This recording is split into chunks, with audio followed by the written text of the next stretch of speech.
नमस्कार मित्रांनो, welcome to exam oriented academy. आज आपण एक नवीन सिरीज सुरू करतो आहे, वोकॅब विथ व्यंकटेश. यामध्ये आपण मागचे MPSCचे जे आलेले प्रिव्हियस इयर क्वेश्चन्स आहेत वेगवेगळ्या परीक्षेमध्ये ते डिस्कस करणार आहोत. आजचा आपला चर्चेचा विषय आहे तो म्हणजे कंबाईन जी मेन्स झाली होती 2018ची, तर त्या पेपरमधले आलेले वोकॅबचे जे क्वेश्चन्स आहेत ते आपण डिस्कस करणार आहोत इथे. चला पहिल्या क्वेश्चनला सुरुवात करूया. बघा, पहिला क्वेश्चन आहे ईडीएमवरती. फेस द म्युझिक नावाची एक ईडीएम त्यांनी विचारली होती. तर या म्हणीचा नेमका अर्थ काय? तर आपण एक एक पर्याय बघूया इथे. बघा, री रेकॉर्डिंग द सॉन्ग, ठीक आहे, फेस बॅड कॉन्सिक्वेन्सेस, त्यानंतर वर्क अगेन आणि प्लीड द ऑथॉरिटी.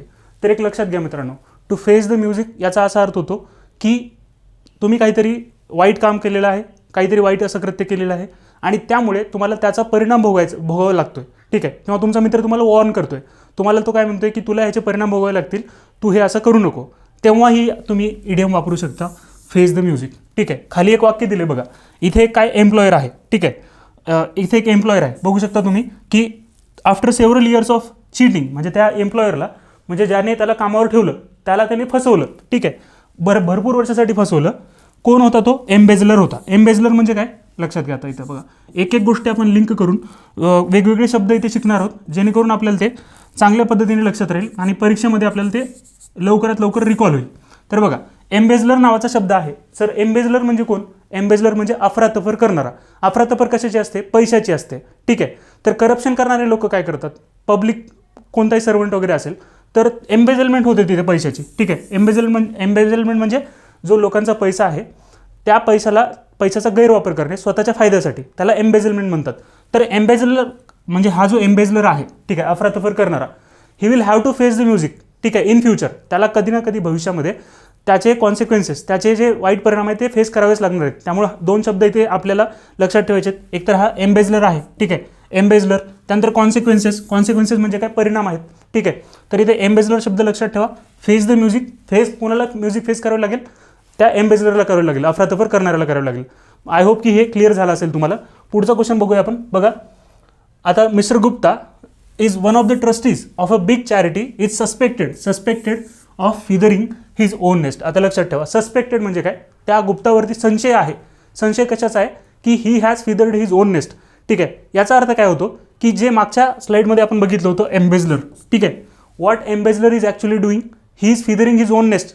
एम्बेझलर काय करतोय? पैशाची अफरातफर करून स्वतःचंच घर भरतोय, ठीक आहे. मग इथे बघू शकता तुम्ही की मिस्टर गुप्ता काय करतायत त्या उदाहरणामध्ये? ते स्वतःचंच घर भरतायत, ठीक आहे. म्हणजे काय होतंय? He is feathering his own nest, स्वतःचा फायदा करून घेणे इथं आपल्याला इथे दिसतं. तर आपण एक एक पर्याय बघू, इझिली आपल्याला समजेल. जरी असं जेव्हा सेंटेन्स दिलेलं असतं तेव्हा आपल्याला जरी ती ईडीएम येत नसली तर आपण बघायचं की खालच्या ऑप्शनमध्ये मॅच करून की स्टोरी तयार होते का तिथे कुठे, किंवा असं आपल्या डेली लाईफमधलं कुठलं उदाहरण आहे का की जे त्याच्यासोबत मॅच होतं, ठीक आहे. लगेच होप सोडायचे नाही की आपण हे वाचलंच नाही आहे, आपल्याला याचा अर्थ येणारच नाही. म्हणजे जवळ जाणारा ऑप्शन आपण एखादा तिथे निवडू शकतो जर आपल्याला ते येतच नसेल तर. पण आपल्याला इझिली आन्सर्स मिळतात, ठीक आहे. आपण जर तशा पद्धतीने विचार करण्याची क्षमता आपली वाढवली तर आपल्याला नक्की आन्सर्स ईडीएम्स आणि फ्रेजेसचे, इव्हन जे अननोन आहेत, आपण कधी आत्तापर्यंत वाचलेले नाही आहेत, बघितलेले नाहीत, अशा सुद्धा ईडीएमचे किंवा फ्रेजेसचे आपल्याला अर्थ निघू शकतात. फक्त आपली थिंकिंग जी पॉवर आहे तशी आपण त्या पद्धतीने डेव्हलप केली पाहिजे. तर इथे बघू शकता तुम्ही की फिदरिंग इज ओननेसमध्ये पर्याय जर बघितलं तर एक तर पहिला पर्याय आहे लेझी संबंधित, ठीक आहे.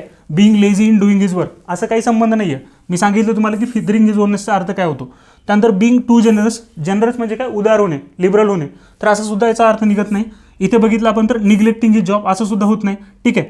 मग मेकिंग मनी डिसऑनेस्टली, ठीक आहे. मग एम्बेझलर काय करतोय? आपला अफरातफर करणारा, he is making money dishonestly. हे क्लिअर तुम्हाला झालं असेल. एम्बेझलर जो आहे, आपण embezzler has to face the music, ठीक आहे, because what he is doing is feathering is own nest. आपल्याकडे स्टोरी तयार झालेली आहे, ठीक आहे. बघा, एम्बेझलर काय करतोय? Embezzler has to face the music. Why? Because he has feathered his own nest. Connected आहे सगळं, लक्षात ठेवा. म्हणजे हे सगळं तुम्ही लिहून घेऊन सुद्धा लक्षात ठेवू शकता, एक वाक्य तयार करू शकता.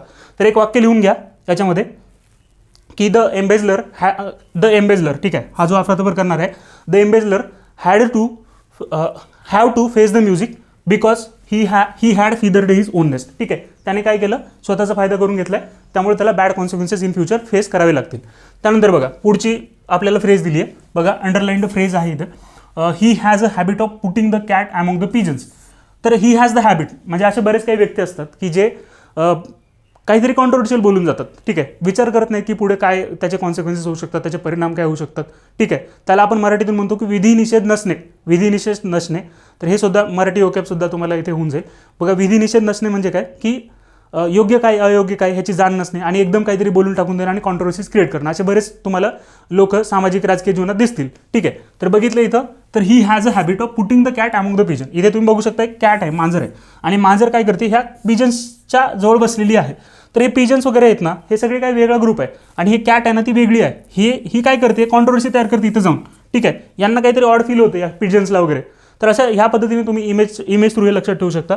याचा असा अर्थ होतो की कॉन्ट्रोवर्सीज तयार करणं. बघा, पहिला इथं पर्याय जर बघितले आपण, डुईंग एक्स्ट्रीम थिंग्स, ठीक आहे, त्यानंतर डुईंग रॉंग थिंग्स, त्यानंतर डुईंग गुड थिंग्स. बऱ्याच जणांना जेव्हा माहीत नसतं त्यांनी हेच मार्क केलं असतं की डुईंग रॉंग थिंग्स वगैरे असं काहीतरी केलं असतं, पण हे त्याचा आन्सर नाही आहे. आन्सर काय, क्रिएटिंग ट्रबल्स अँड कॉन्ट्रोवर्सीज, ठीक आहे, क्रिएटिंग ट्रबल्स अँड कॉन्ट्रोवर्सीज. आणि वाक्यात तसं जर बघितलं आपण तरी अर्थ लागू शकतो का, ही हॅज अ हॅबिट, ठीक आहे, हॅबिट आहे त्याला सवय आहे. ती कशाची सवय आहे त्याला, he has the habit of putting the cat among the pigeons, ठीक आहे, त्याला कॉन्ट्रोवर्सी तयार करण्याची हॅबिटच आहे, असं त्याचा एक अर्थ इथं घेऊ शकतो आपण. आणि बघा, तिसरा ऑप्शन याचा बरोबर आहे. इथे खाली जरी बघितलं आपण की या कॅटच्या संदर्भात दुसरी सुद्धा एक आपल्याला इडियम दिसते इथे, cat on a hot tin roof, ठीक आहे, a cat on a hot tin roof. याचा अर्थ काय होतो, बी एक्स्ट्रीमली नर्वस, ठीक आहे, बी एक्स्ट्रीमली नर्वस म्हणजेच काय की एखाद्या जर मांजरीला तुम्ही एखाद्या टिन रूफवरती नेऊन ठेवलं तर ती काय करणार आहे, म्हणजे हॉट टिन रूफवरती ठेवलं म्हणजे याचा अर्थ होतो की तुम्ही जे गरम आपले शेड वापरतो आपण, शेड जे वगैरे असतं पत्राचं, त्या पत्राच्या शेडवरती एका मांजरीला नेऊन ठेवलं तर मांजरी कसं फील करेल, शी विल फील नर्वस, ठीक आहे, ती अस्वस्थ फील करेल कारण तिला पोळत असेल खालून, ठीक आहे. तशा प्रकारे एखादी जर कॅट जर आहे, if a cat is on a hot tin roof, she will feel nervous, तिला अस्वस्थ वाटणारच आहे ते. तर ती सुद्धा एक इडियम तुम्ही इथे लक्षात ठेवायची की एखाद्याला जर आपण म्हणतोय की cat on hot tin roof, तर हे बी एक्स्ट्रीमली नर्वस, हे सुद्धा लक्षात ठेवायचं आहे. आणि हे आपल्याला putting the cat among the pigeons ह्याचा अर्थ तुम्हाला समजलाच असेल, ठीक आहे. पुढची इडियम बघूया आपण. Which of the given option carries the meaning of the underlined idiom.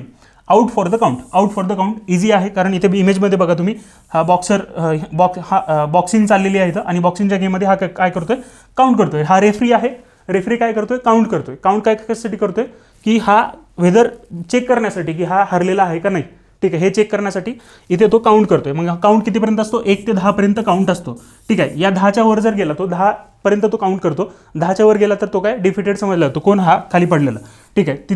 ते तशाच तिथूनच ही इडियम आलेली आहे, out for the count, out for the count, ठीक आहे. आउट फॉर द काउंट म्हणजे काय, आपल्याला इथं दिसतंयच की बीटन, बीटन म्हणजेच काय, डिफिटेड, ठीक आहे. बीटन म्हणजे काय, डिफिटेड. त्यांनी इथं बीटन दिले हे लक्षात घ्यायचं आहे आपल्याला, डिफिटेड, ठीक आहे.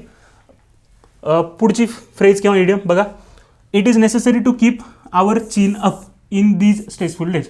आता आपल्याला माहिती आहे की हे केस इवन आहेत, ठीक आहे, आपलं मिशन फेल झालं होतं. ॲट दॅट टाईम काय झालं होतं, त्यांनी काय केली होती, त्यांची चीन डाऊन केली होती. चीन डाऊन केली म्हणजे काय, त्यांना खूप असं डिप्रेसिंग फील होत होतं किंवा स्ट्रेसफुल फील होत होतं, बिकॉज आपलं मिशन काय सक्सेसफुल झालेलं नाही आहे. ॲट दॅट टाईम नरेंद्र मोदींनी त्यांना भेट दिली होती आणि नरेंद्र मोदींनी त्यांचं सांत्वन केलं होतं, ठीक आहे. आणि त्यांनी काय केलं होतं, त्यांचा जे काय कॉन्फिडन्स आहे तो वाढवला होता.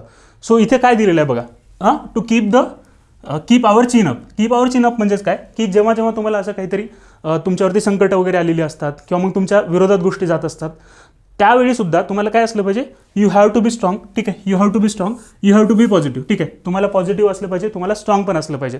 तर एक पर्याय जो होता इथं, बी प्राऊड. लक्षात ठेवा की बघा, स्ट्रेसफुल डेज आहेत, स्ट्रेसफुल डेज, आणि तुम्ही स्ट्रेसफुल डेजमध्ये कोणीतरी प्राऊड असेल का, ठीक आहे. म्हणजे एखादं जर असं जरी आपण स्टोरी बनवायची म्हटली तर एखाद्याचे तणावाचे दिवस आहेत आणि त्या तणावाच्या दिवसामध्ये एखाद्या व्यक्तीला आपण काय म्हणतोय, बी प्राऊड, ठीक आहे. लिंक कुठेच लागत नाही आहे. तर लॉजिकली जरी आपण बघितलं तर याचं उत्तर हे दोनच यायला पाहिजे, बी स्ट्रॉंग आणि बी पॉझिटिव्ह असंच यायला पाहिजे.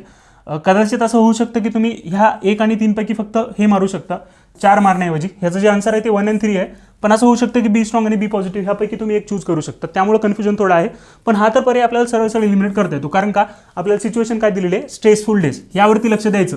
स्ट्रेसफुल डेज बऱ्याच वेळेस असं होतं की आपल्याला अर्थ माहीत नसतो, पण आपण त्या उदाहरणावरून आपण त्या अर्थापर्यंत पोहोचू शकत असतो, ठीक आहे. स्ट्रेसफुल डेज दिलेला आहे, त्यामुळे हे पर्याय तर गेला, बी स्ट्रॉंग आणि बी पॉझिटिव्ह असं आपण इथे उत्तर निवडू शकतो. पुढचा क्वेश्चन बघा. आता मॅच द पेअरमध्ये दिले, cut up rough, cut corners, cut a swath through आणि कट अँड रन. आता लक्षात घ्या की कट कॉर्नर्स हे सगळ्यात म्हणजे फेवरेट आहे. कट कॉर्नर्स काय लिहितो इथे, कट कॉर्नर्स, ठीक आहे. कट कॉर्नर्स म्हणजे याचा असा अर्थ होतो की एखादा व्यक्ती काम करताना नीट करत नाही आहे. ठीक आहे, तुम्हाला कसला तरी तुम्ही एखाद्या दुकानदाराकडे गेला, टेबल बनवून दे मला म्हणून, पण तो टेबल बनवणारा जो आहे, जो कारागीर आहे, तो काहीतरी असंच करतोय काम, म्हणजे तुम्हाला व्यवस्थित टेबल बनवून देणार नाही, त्याच्यावरचं जे प्लायवूड आहे ते वर निघून चाललेलं आहे. ठीक आहे, त्याने शॉर्टकटमध्ये कमी वेळात कसं तरी काम करून तुम्हाला निपटून टाकून दिलेलं आहे आणि तुम्हाला देऊन टाकलेलं आहे. सो त्यांनी काय केले, ही हॅड कट कॉर्नर. ठीक आहे, बघा कट कॉर्नर्स म्हणजे इथे बघू शकतो आपण, मॅच करू शकतो की to destroy the main part of, to escape by running, to become angry आणि to do something in perfunctory way to save money and time. लक्षात घ्या, त्याच्याकडे वेळ नव्हता त्या कारागिराकडे, आणि तो वेळ नसल्यामुळे त्याने त्याला काय करावं लागले की he has done this job in perfunctory way. ठीक आहे, टू सेव्ह मनी आणि टाईम. ठीक आहे, तर बघा हे आपण इथे मॅच करू शकतो कट कॉर्नर्सला वन सोबत. ठीक आहे, पेअर वन सोबत. सो हे कट कॉर्नर्स जे आहे ते इथं आपल्याला वनला मॅच होईल. त्यानंतर कटअप रफ. ठीक आहे, मग आपल्याला बीचं वन पाहिजे. बीचं वन कुठे आहे, 2 ऑप्शनमध्ये आहे. सो हे 1 आणि 3 तर गेले. ठीक आहे, 1 आणि 3 गेले, आपल्याला 2 आणि 4मध्ये आता करायचं आहे. तर बघा आता कट अ स्वॅथ थ्रू. ठीक आहे, त्यानंतर कट अँड रन. आता कट अँड रनचा अर्थ काय होतो की टू इस्केप. ठीक आहे, to destroy the main part of, to escape by running, to become angry. Cut and run म्हणजे टू इस्केप बाय रनिंग. ठीक आहे, टू इस्केप बाय रनिंग असा त्याचा अर्थ होतो. त्यानंतर cut a swath through. Cut a swath through म्हणजे काय, to destroy the main part of. Cut a swath थ्रूचा अर्थ होतो to destroy the main part of. त्यानंतर कट अप रफ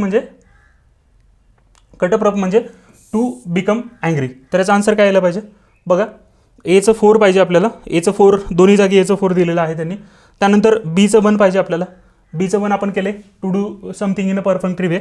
आणि त्यानंतर सीचं आपल्याला सेकंड पाहिजे, त्यामुळं सेकंड नंबरचं आन्सर आपलं आलं पाहिजे. ठीक आहे, सीचं सेकंड पाहिजे, सेकंड नंबरचं आन्सर आपलं आलं पाहिजे. तर याचा अर्थ तुम्ही बघितले असतीलच की हे कट अ स्वॅथ थ्रूचा अर्थ हे कुठून घेतलेलं आहे. कट अ स्वॅथ थ्रू म्हणजे जेव्हा हिटलर जर्मनीमध्ये त्याचं जे सैन्य आहे ते घुसवत होता. ओके, तर मित्रांनो कटअप रफचा अर्थ आपण बघत होतो. बघा, behave in an aggressive or quarrelsome म्हणजे काय, भांडखोर एखादी व्यक्ती असेल. ठीक आहे, कजाग स्त्री असा एक शब्दसुद्धा आपल्याला मराठीतून आहे. कजाग स्त्री म्हणजे काय, भांडखोर स्त्री. तर ती कटअप रफ असं करू शकते. ठीक आहे, कटअप रफ म्हणजे काय की वागू शकते अशी, बिहेव इन अ कॉरलसम किंवा भांडखोर वृत्तीने वागणे, त्याला कटअप रफ असं म्हणतात. ठीक आहे, पुढे बघा कट कॉर्नर्स, याचा पण अर्थ आपण मागे बघितलेलाच होता. ठीक आहे, to do something quickly and not as well as you should. ठीक आहे, घाईघाईने एखादं काम करणं आणि बिघडून टाकून देणे. ठीक आहे, गोष्ट कशी तरी उरकणे, वेळ मारून नेणे. ठीक आहे, मराठीमधली एक चांगली ही आहे बघा, फ्रेज आहे की वेळ मारणे. वेळ मारणे म्हणजे काय की काहीतरी असंच वरवरचं काम करून टाकून देणं, वर करून झालं असं म्हणणं, त्याला आपण वेळ मारणे असं म्हणतो. ठीक आहे, क्वालिटी काम न करणं एक थोडक्यात, तर त्याला काय म्हणतात इंग्लिशमधनं कट कॉर्नर्स. लक्षात ठेवा, याचा उपयोग होऊ शकतो डेलीच्या याच्यामध्ये, लाईफमध्ये आपल्याला. Cut corners. ठीक आहे, don't cut the corners, do your work properly असं आपण एखाद्या व्यक्तीला म्हणू शकतो. ठीक आहे, do your work properly, don't cut the corners. I want a good quality table. ठीक आहे, जो आपण मागे उदाहरण बघितलं होतं, जो कारागीर होता तो काय करत होता, कट कॉर्नर्स करत होता. ठीक आहे, तर इथे बघू शकतो आपण घाईघाईने करणे किंवा गोष्ट उरकणे, वेळ मारणे. ठीक आहे, नेहमीच्या शिताफीने एखादी गोष्ट न करता कशी बशी घाईघाईने करणे, गोष्ट उरकणे किंवा वेळ मारणे, त्याला आपण कट कॉर्नर्स असं म्हणतोय. पुढे बघूया to cut a swath through. जे मी म्हटलं तुम्हाला, हिटलरचं उदाहरण दिलं होतं की त्यांनी काय केलं होतं की टेरिटरीजमध्ये दुसऱ्या लोकांच्या घुसून त्यांनी जो प्रदेश आहे एखादा काबीज करण्यासाठी, समजा एखादा देश असा आहे तर त्या देशामध्ये डायरेक्टली हा पार्ट कापत तो पुढे गेला होता. ठीक आहे, म्हणजे कापत याचा अर्थ होतो की सैन्य इथून घुसवलं होतं, म्हणजे he had cut a swath through. ठीक आहे, डिस्ट्रॉईंग द मेन पार्ट त्याला आपण म्हणतो. ठीक आहे, बघा pass through something causing great damage. ठीक आहे, pass through something causing great damage म्हणजे काय, मोठं नुकसान करणं, डिस्ट्रक्शन करणं. ठीक आहे, किंवा मग बदल घडून आणणं, त्याला म्हणतात to cut a great swath through. ठीक आहे, थ्रू द कंट्री असा अर्थ आहे त्याचा. ते हिटलरचं उदाहरण लक्षात ठेवा की सैन्य जेव्हा घुसत मध्ये जात असतं तेव्हा काय होतं की ते मेन पार्ट जो आहे सिटीचा किंवा मेन पार्ट जो आहे त्या देशाचा ते डिस्ट्रॉय करत मध्ये जात असतात, त्यामुळे त्याला कट अ स्वॅथ थ्रू असं म्हणतात. बघा पुढचं cut and run. Cut and run बघूया. Make a speedy departure from a difficult situation rather than deal with it. आता बऱ्याच वेळेस असं होतं की आपल्याकडे भरपूर काही प्रॉब्लेम्स येतात, विदाऊट फेसिंग देम प्रॉपरली किंवा without giving them a practical response आपण काय करतो, पळून जाण्याचा प्रयत्न करत असतो, त्याला म्हणतो आपण काय, कट अँड रन. ठीक आहे, मेक अ स्पीडी डिपार्चर म्हणजे काय, निघून जाणे त्या परिस्थितीमधून. म्हणजे असं तुमच्यावर काही संकट आलेलं आहे, त्या संकटाला फेस न करता तुम्ही पुढे निघून जायचं आहे. What you are actually doing is that you are throwing it under the carpet. म्हणजे ही पण एक फ्रेज आहे, throwing something under the carpet, म्हणजे तुम्ही त्याला दुर्लक्ष करताय थोडक्यात. ठीक आहे, इथे बघा to have a quickly in order to avoid danger or trouble you you can just cut and run when your friends are in trouble. म्हणजे तुमचे जेव्हा मित्र काहीतरी संकटात सापडलेले असतात, बाहेर फिरायला गेलात, पोलिस पकडले, आणि ते काही मित्र असतात बघा की जे आधी पळून जातात, ठीक आहे, ते काय करतात actually, they are cutting and running, ठीक आहे, कट अँड रन करतायत ते. इथे जर बघितलं आपण वेगवेगळे अर्थ दिलेत कट अँड रनचे, एक म्हणजे आपल्याला ही सगळे जे फ्रेजेस आहेत ते महत्त्वाचेच आहेत, हे कधी ना कधी विचारले जाऊ शकतात किंवा मागे विचारलेले आहेत. इथे बघू शकतो आपण की फ्ली म्हणजे काय, FLEE, ठीक आहे, FLEE, फ्ली म्हणजे सुद्धा पळूनच जाणे होतं, ठीक आहे. त्यानंतर मेक ऑफ, हे लक्षात ठेवा, मेक ऑफ महत्त्वाचं आहे. मेक ऑफ म्हणजे सुद्धा तोच अर्थ होतो. मेक ऑफ म्हणजे काय, पळून जाणं, ठीक आहे, विदाउट फेसिंग दॅट सिच्युएशन. त्यानंतर क्लिअर ऑफ, त्यानंतर मेक वन सेल्फ स्कार्स, हे बघा ॲब्स्कॉन्ड हा सुद्धा शब्द आहे, विचारला आहे मागे, ठीक आहे. ॲब्स्कॉन्ड असेल किंवा मेक ऑफ असेल, ठीक आहे, क्लिअर आउट असेल, ठीक आहे, हे सगळे जे शब्द आहेत, किंवा टेक ऑफ असेल, रन अवे असेल, रन ऑफ असेल, हे सगळे शब्द या कट अँड रनशी संबंधित आहेत, ठीक आहे. आता ओके, तर एक इझी क्वेश्चन विचारला होता, किक द बकेट, ठीक आहे. किक द बकेटचं आपल्याला जेणेकरून म्हणजे सगळ्यांनी पाठ केलेलं असतं, किक द बकेट म्हणजे काय, ठीक आहे. सोपं पर्याय दिला होता त्यांनी आपल्याला, टू डाय. तर हे मॅच केल्यावरती आपल्याला सरळ आन्सर निघून जातं, ठीक आहे. 4 नंबरचं आन्सर येईल, कारण 1, 3, 2 आणि 1 असे आपल्याला पर्याय दिसतात, याचं 4च मॅच होतं, ठीक आहे. त्यामुळे इथं आपण 1 लिहू शकतो, सॉरी इथं 4 लिहू शकतो, आपण 4 लिहू शकतो किक द बकेटसाठी. त्यानंतर मॅच आपल्याला सरळ आन्सर तर आता इथं आपण काढलेलंच आहे, फक्त मॅच करून बघू की कोणता कुठली जी इडियम आहे ते त्याचं मिनिंग काय, ठीक आहे. इथे बघितलं आपण किक अगेन्स्ट द प्रिक्स, ह्याच्यासोबत आपल्याला काय आलं पाहिजे, फर्स्ट नंबर आला पाहिजे, म्हणजे to complain against uselessly about something that cannot be change, ठीक आहे. ज्या गोष्टीचं मध्ये काही बदल होऊ शकत नाही, ज्या गोष्टीला आपण बदलू शकत नाही, त्या गोष्टीबद्दल उगाच कंप्लेन करत बसणं, त्याला आपण काय म्हणतोय, to kick against the pricks असं म्हणतोय. आता हे जे प्रिक्स हा शब्द आहे, प्रिक, PRIC, तर PRIC, प्रिक हा जो शब्द आहे तो एखाद्या अनुकुचीदार काट्याबद्दल वगैरे किंवा मग याच्याबद्दल दाखवतो, खिळ्यांबद्दल, त्याला प्रिक असं म्हणतात. मग तुम्ही काय करताय की खिळ्यावरती जाऊन लाथा मारताय, तर एक्झॅक्टली तुम्ही काय करताय की तुम्ही युजलेसली एखाद्या गोष्टीबद्दल कंप्लेन करताय, तुम्ही ज्या गोष्टीमध्ये बदल होऊ शकत नाही त्या गोष्टीबद्दल तुम्ही तुमचं डोकं फोडून घेताय, त्याला आपण काय म्हणतोय, to kick against the prick असं म्हणतोय. आता हे जे उदाहरण आहे, तुम्ही आपले जे मागचे राजवाडे होते तिथे ते काय करायचे, त्यांच्या डोरला खिळे रोवायचे, ठीक आहे. कारण हत्ती जर येऊन समजा त्याला धडकले तरी सुद्धा ते दरवाजा निघायला नाही पाहिजे, हत्तीलाच हे झालं पाहिजे, नुकसान झालं पाहिजे, या उद्देशाने त्यांनी तिथे ते त्यांच्या डोअरवरती खिळे रोवलेले होते. तुम्ही जर तसं करत असाल की तिथे जाऊन धडका मारत असाल, तर तुम्ही एखाद्या गोष्टीबद्दल कंप्लेन करताय, ठीक आहे. तुम्ही काय करताय, एखाद्या गोष्टीबद्दल युजलेसली कंप्लेन करताय ज्याचा काहीही उपयोग नाही, त्याला आपण काय म्हणतोय, किक अगेन्स्ट द प्रिक्स असं म्हणतोय. त्यानंतर बघा, ह्याचं जर Bचं 1 मॅच झालेलं आहे आपल्याला, त्यानंतर Cचं सेकंड म्हटल्यावरती इथे बघू शकतो, kick someone in the teeth, to discourage someone. आता एखादा मित्र असतो, तो काहीतरी नवीन असं एंटरप्राइज करायला जात असतो आणि तुम्ही काय करता, त्याला डिस्करेज करत असता, ठीक आहे, डिस्करेज किंवा डिमोटिवेट करत असता.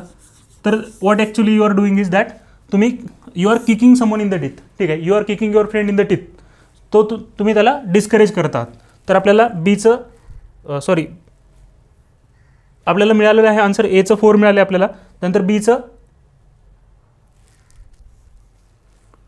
ठीक आहे, Bचं आपल्याला 1 मिळालेलं आहे, Bचं 1 मिळालं आहे आपल्याला, आणि Aचं आपल्याला 4 मिळाले, 2 डाय मिळालेलं आहे. त्यानंतर kick someone in the teeth आपल्याला Cचं सेकंड, टू डिस्करेज समन मिळालेलं आहे. त्यानंतर आपण Dचं आपल्याला काय मिळेल, ऑब्व्हियसली 3rd मिळेल, गेट समन्स गोट, म्हणजे टू मेक समन एक्स्ट्रीमली अनॉयड, एखाद्याला तुम्ही इरिटेट करून टाकून देणं, अनॉय करणं, त्याला आपण काय म्हणतोय की टू गेट समन्स गोट, ठीक आहे, मेक समन एक्स्ट्रीमली अनॉयड, त्याचा असा अर्थ होतो. त्यानंतर पुढचं बघूया,